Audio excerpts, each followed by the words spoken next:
Hello, नमस्कार, आदाब, सत श्री अकाल। स्वागत है आप सबों का आर्ट्स पाठशाला के इस यूट्यूब चैनल पे। हमने जो एक शुरुआत किया है कड़ी का, उसी कड़ी का आज अगला कदम।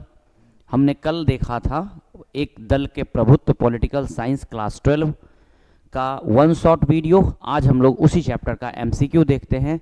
चैप्टर वाइज सिलसिलेवार ढंग से हम लोग एक तरफ वन शॉट करते हैं, दूसरे तरफ उसका हम एमसीक्यू करते हैं, ताकि बच्चे चैप्टर वाइज प्रॉपर ढंग से उसको रिवाइज करते हुए चले जाए। अभी तक आपको पॉलिटी का एक चैप्टर मिल चुका है वीडियो, ज्योग्राफी का एक चैप्टर का मिल चुका है वीडियो, और पॉलिटिकल साइंस का वन शॉट मिल चुका है आपको। अभी इसका एमसीक्यू जाएगा, और इससे पहले आपको हिस्ट्री का 2 ऑलरेडी मिल चुका है। तो फिर इसके बाद आपको ज्योग्राफी हिस्ट्री का आपको मिलेगा। तो चलिए, दुर्गा पूजा का सीज़न चल रहा है। दुर्गा पूजा के सीज़न में आप सबों को पहले ढेर सारी शुभकामनाएं, ढेर सारी बधाइयाँ, ढेर सारी आशीर्वाद आप सबों को। और माँ दुर्गा आप पर यूं ही कृपा बरसाए रखे। आप खूब आगे तरक्की करिए, नेक के रास्ते पे चलिए, आगे बढ़िए, अच्छा काम करिए, देश के लिए, समाज के लिए कुछ अच्छा करने की प्रेरणा लीजिए। तो चलिए, इस सिलसिले को स्टार्ट करते हैं। हम देखते हैं क्या है हमारा आज का सवाल। आर्ट्स पाठशाला एजुकेशन विथ ऑनेस्टी आपके साथ लगा हुआ है, ऑनेस्टी के साथ, और लगा ही रहेगा आपके लिए ऑनेस्टी के साथ आर्ट्स पाठशाला हमेशा। क्रैश कोर्स का बैच एक लॉन्च कर दिया गया है, जो कि डीपी के बाद यानी दुर्गा पूजा के बाद आपको तारीख के साथ उसको घोषणा कर दिया जाएगा। जिन जिन बच्चों ने 12th की पढ़ाई कर ली है, या जो 12th की पढ़ाई करना चाह रहे हैं, या 12th की पढ़ाई के लिए इच्छुक हैं, कम समय में उन्हें एक बेहतर तैयारी की ज़रूरत है, उनके लिए एक बेहतर बैच शुरू किया जा रहा है आर्ट्स पाठशाला की तरफ, क्रैश कोर्स। तो आइए और जुड़िए क्रैश कोर्स के साथ। इसके अलावा सीयूईटी तक बच्चे जो अपने कॉलेज तक, यूनिवर्सिटी तक, अच्छे सेंट्रल गवर्नमेंट की यूनिवर्सिटी तक पहुंचना चाह रहे हैं, उन बच्चों की तैयारी में हम एक बेहतर सुविधा, एक बेहतर तैयारी का रास्ता तय कराने का वादा करते हैं, और आपको वहां तक पहुंचाने का हम भरसक प्रयास करेंगे। तो जिन बच्चों ने 11th या 12th में सीयूईटी की अपनी एक मंजिल बनाई है, वो हमारी संस्था के साथ जुड़ सकते हैं। सीयूईटी की तैयारी बहुत कम फीस में आपको करवाया जाएगा, फाउंडेशन प्लस टारगेट दोनों बैच के लिए। तो चलिए, आज का हमारा समय शुरू होता है। अब पहला सवाल, सबसे पहला सवाल आसान सा सवाल। Indian political party system have been put in which categories, यानी भारतीय राजनीतिक दलीय व्यवस्था को निम्न में से किस श्रेणी में रखा गया है? 1 party system, bi party system, या 2 party system, multi party system, single dominant party system. बताइए क्या होगा? इसका आंसर हो जाएगा सी। इसका आंसर क्या हो जाएगा? सी। यानी कि भारत में 1 पार्टी सिस्टम नहीं है। एक दल का प्रभुत्व जरूर रहा है भारत में, लेकिन एक दलीय पार्टी व्यवस्था नहीं है। ये दिमाग में बैठा लीजिए, ये बीएससीबी 2015 में पूछा गया सवाल है। इसके अलावा 1 पार्टी दलीय व्यवस्था नहीं बोलिएगा, 2 पार्टी नहीं है, और सिंगल डोमिनेंट पार्टी थी, लेकिन इसका मतलब ये नहीं होगा कि एक दल की व्यवस्था हमेशा रही, नहीं।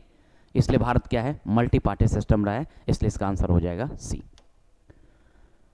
दूसरे क्वेश्चन की तरफ चलिए। Who was the founder of Indian National Congress? आप कल के क्लास में ही देखे थे, कौन थे? एओ ह्यूम जो थे, वो इसके क्या थे? फाउंडर थे। एओ ह्यूम कब बना? 1885 में ये पार्टी बना। 28 दिसंबर 1885 को ये पार्टी बनाया गया, और इसके लीडर कौन थे? एओ ह्यूम थे। आइए, इसके अलावा कांग्रेस का विभाजन किस वर्ष हुआ? थोड़ा सा शब्दों को ध्यान रखिएगा। In which year Congress divided, in which year first split? पहला स्प्लिट कब हुआ? अगर हम स्प्लिट का बात करें तो 12 नवंबर 1969 को, कहीं है क्या? 69, 12 नवंबर 1969 को, 1969 को, आपको पता होगा इंदिरा गांधी, आपको सबको शायद पता होगा, पढ़ाया गया हुआ होगा। इंदिरा गांधी की जो एक ग्रुप थी कांग्रेस, वो कांग्रेस मतलब कांग्रेस जो है वो टूट गई, और कांग्रेस 2 ग्रुप में बट गई, कांग्रेस आर और Congress O. Congress R, Congress O. Congress R में रिक्विजेशंस कहते हैं, ओ मतलब इसको ऑर्गेनाइजेशन कहते हैं। तो आर की तरफ से इंदिरा गांधी, अब बाकी जो और लीडर थे वो कांग्रेस ओ की तरफ से गए थे। तो ये कब हुआ स्प्लिट? 1969 में हुआ, जिसको सिंडिकेट कहा करते थे। यानी जो स्प्लिट हुआ है, उस स्प्लिट को पहले हम किस नाम से जानते थे? उसको हम सिंडिकेट के नाम से जानते थे। याद रखिएगा, उसको क्या कहते थे? सिंडिकेट कहते थे। सिंडिकेट कब ब्रेक हुआ? 1969 में ब्रेक हुआ। चलिए अगले क्वेश्चन की तरफ चलिए। भारतीय राष्ट्रीय कांग्रेस की स्थापना किस वर्ष हुई? In which when was the Indian National Congress setup? आपको अभी जस्ट हमने बताया इसकी स्थापना कब हुई? इसकी स्थापना हुई 1885 में, 28 दिसंबर 1885 को। इसके अलावा what type of socialism was adopted by India? भारतीय राष्ट्रीय कांग्रेस ने किस प्रकार के समाजवाद को अपनाया? देखिए इसमें थोड़ा कंफ्यूजन आपको रहेगा। Scientific socialism of marks, marks के समाजवाद को भारत ने नहीं, कांग्रेस ने नहीं अपनाया। डेमोक्रेटिक सोशलिज्म इन ब्रिटेन, हाँ कह सकते हैं कि जैसा लोकतांत्रिक व्यवस्था ब्रिटेन में था कुछ उस तरीके से अपनाया। सर्वोदय ऑफ गांधी, गांधी का सर्वोदय, ये भी कह सकते हैं। Communism of Gandhi, Lenin of Gandhi, Lenin होगा यहाँ पे, लेनिन का साम्यवादी, नहीं ऐसा भी नहीं है।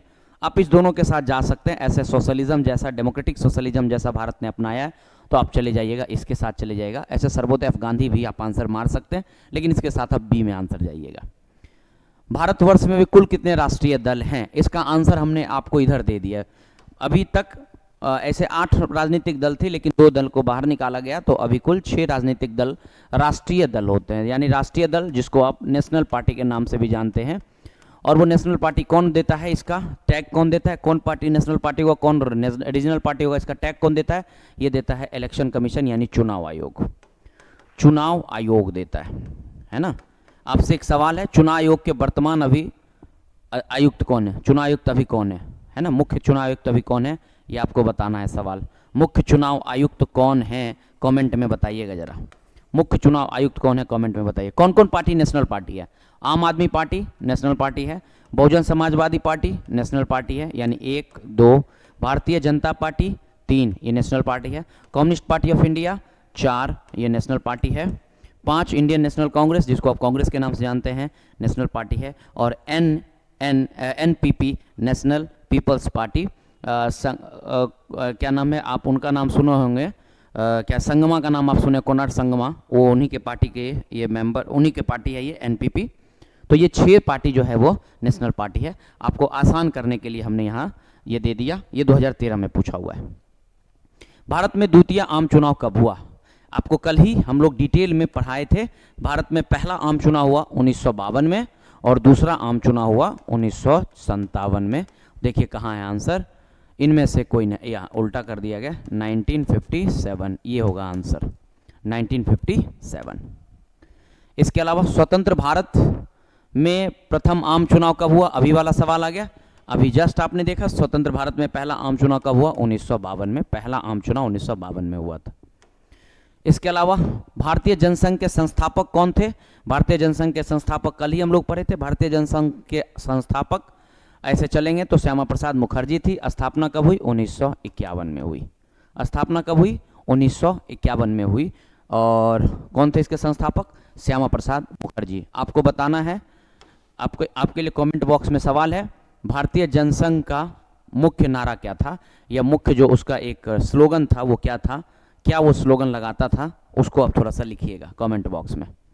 इसके अलावा जनता पार्टी की स्थापना को हुई उसी भारतीय जनसंघ से टूट करके, उसी भारतीय जनसंघ से टूट करके, उसी भारतीय जनसंघ से टूट करके भारतीय जनता पार्टी 1980 में बनी। 1980 में भारतीय जनसंघ बनी। उस समय के लीडर हुआ करते थे, प्रोमिनेंट लीडर, आप हेड लीडर कह सकते हैं। आप नाम सुने होंगे भारत रत्न से सम्मानित अटल बिहारी वाजपेयी। इसके अलावा लाल कृष्ण आडवाणी का नाम सुने होंगे, उन्हें भी दिया गया भारत रत्न। इसके अलावा आप मुरली मनोहर जोशी का नाम सुने होंगे, उस समय के ये प्रोमिनेंट लीडर हुआ करते थे। उन्होंने ही ये सबसे ब्रेक करके भारतीय जनसंघ से ब्रेक होकर के 1980 में उन्होंने क्या किया, भारतीय जनता पार्टी नाम से पार्टी बनाई। Bharatiya Janata party रिवर्थ in which year, which party, वही आपसे सवाल पूछा किस पार्टी से ये टूट करके बनी थी, तो ये बनी थी किससे? भारतीय जनसंघ से ये टूट के बनी थी। किससे बनी थी? भारतीय जनसंघ से टूट के बनी थी। इसके अलावा डीएमके किस राज्य की क्षेत्रीय दल है? तमिलनाडु की पार्टी है। याद करिए, तमिलनाडु में डीएमके की सरकार भी बनी थी, याद कर लीजिए। 1967 के चुनाव में याद कर लीजिए, आपको याद आ गया होगा, डीएमके की सरकार बनी थी। उसके बाद भारत के किस राज्य में पहली बार गैर कांग्रेस सरकार बनी थी? कल ही आपको हम बताए थे, कल ही का सवाल है, किस राज्य में बताइए, तो ये राज्य हो जाएगा केरल। ये राज्य क्या हो जाएगा? केरल। याद करिए, EMS नमूरीपाद, याद आ रहा होगा सबको। नमूरीपाद वहाँ के क्या बने थे? CM बने थे। और ये किस पार्टी से थे? ये CPI से थे। और आपको कल बताए भी थे कि लोकतांत्रिक तरीके से, लोकतांत्रिक ढंग से पूरी दुनिया में पहली बार अगर कहीं सरकार बनी थी कम्युनिस्ट पार्टी की, तो वो कहाँ बनी थी? वो बनी थी केरला में। आई होप आप समझ रहे होंगे। बहुत आसान आसान सा सवाल है, मतलब कोई भी सवाल टफ नहीं रहता है पॉलिटिकल साइंस में, ये मैं आपको वचन दे रहा हूँ, आप सुनिए इस बात को। अखिल भारतीय किसान कांग्रेस की स्थापना किसने की? अगर इसको लेकर के चलिएगा तो कई इस पे सवाल रहते हैं, कई आपको इसके आंसर भी मिलेंगे। चौधरी चरण सिंह का भी नाम आता है, आप चौधरी चरण सिंह का भी नाम कर सकते हैं, जवाहरलाल नेहरू का भी नाम कई बार आएगा, लेकिन भारतीय किसान कांग्रेस की स्थापना चौधरी चरण सिंह के साथ आप चले जाइएगा। भारत में ईवीएम मशीन का प्रयोग में कब आई? भारतीय ईवीएम मशीन का प्रयोग कब हुआ भारतीय में? कल ही आपको हम बताए थे, भारत में ईवीएम का प्रयोग पूरी तरह से लोकसभा चुनाव में 2004 में आया। पहला राज्य जिसने ईवीएम का सबसे पहला प्रयोग किया, पहला राज्य जिसने ईवीएम का सबसे पहला प्रयोग किया, वो राज्य क्या था? वो राज्य था, याद करो, केरल, जिसने सबसे पहले यूज किया था। लेकिन पूर्णतः अगर आपसे पूछा जाए किस राज्य ने पूरी तरह से विधानसभा के चुनाव में यूज किया था, तो वो राज्य हो जाएगा गोवा। इतना आसान आसान सवाल था, मोटा मोटी आपके पास इतने सवाल अगर आप कर लेते हैं तो आपका मोटा मोटी सारा सवाल सॉल्व हो जाएगा। एक दो सवाल और देख लेते हैं। निम्नलिखित में से किस वर्ष पहले भारत रत्न से सम्मानित किया गया? सी राजगोपालचारी। सी राजगोपालचारी को क्या किया गया था? भारत रत्न से सम्मानित 1954 में किया गया। 1954 में इन्हें भारत रत्न से क्या किया गया था? सम्मानित किया गया था। आंसर क्या हो जाएगा? सी राजगोपालचारी। इसके अलावा समाजवादी नेता थे, समाजवादी नेता कौन थे? समाजवादी नेता अगर हम चले तो नरेंद्र देव, आचार्य नरेंद्र देव संस्थापक ही थे, राम मनोहर लोहिया ये भी थे, जयप्रकाश नारायण ये भी थे, ऑल ऑफ दिस। आंसर हो जाएगा डी, ऑल ऑफ दिस। आपको कल ही हम पढ़ाए थे। आपके लिए फिर सवाल है, समाजवादी पार्टी की स्थापना कब हुई थी? कमेंट में बताइएगा जरा, समाजवादी पार्टी की स्थापना कब हुई थी? समाजवादी पार्टी की स्थापना कब हुई थी? 1952 से 67 तक के भारत में किस प्रकार के राजनीतिक दल का प्रभाव रहा? जरा जल्दी बताइएगा, किस दल का प्रभाव रहा? किस दल का प्रभाव? ऑब्वियसली आपने पढ़ा ही है, एक दल का प्रभुत्व, और वो एक दल का प्रभुत्व वाला सरकार कौन था? वो कांग्रेस का था। तो आंसर क्या हो जाएगा? डी। कौन सा हो जाएगा? आंसर हो जाएगा डी। भारत का पहले उप प्रधानमंत्री कौन बने? भारत के पहले उप प्रधानमंत्री कौन बने बुआ? भारत के पहले उप प्रधानमंत्री बने सरदार वल्लभ भाई पटेल। 1947 से लेकर के 1950 तक यही रहते हैं भारत के उप प्रधानमंत्री। 1950 में फिर इनकी मृत्यु हो जाती है, तो भारत के उप प्रधानमंत्री के तौर पर रहते हैं। इसके अलावा भारत में चुनाव कराने के लिए किसे उत्तरदायी माना जाता है? तो आपको सबको पता होगा, भारत में चुनाव करवाता कौन है? भारत में चुनाव करवाता है इलेक्शन कमीशन ऑफ इंडिया। अच्छा, भारत का जो चुनाव कराता है इलेक्शन कमीशन ऑफ इंडिया कराता है। लेकिन अगर आपसे पूछ दिया जाए कि राज्य स्तरीय जो चुनाव होता है राज्य के अंदर, जैसे आप सुने होंगे पंचायत का चुनाव, और आप अर्बन एरिया में जो म्यूनसिपैलिटी का चुनाव होता है, नगर पालिका का चुनाव, ये कौन कराता है? तो ये करवाता है राज्य चुनाव आयोग। वो कौन करवाता है? राज्य चुनाव आयोग ये करवाता है। और ये कब से करवा रहा है? 1991 से करवा रहा है। राज्य चुनाव आयोग 1991 से चल रहा है।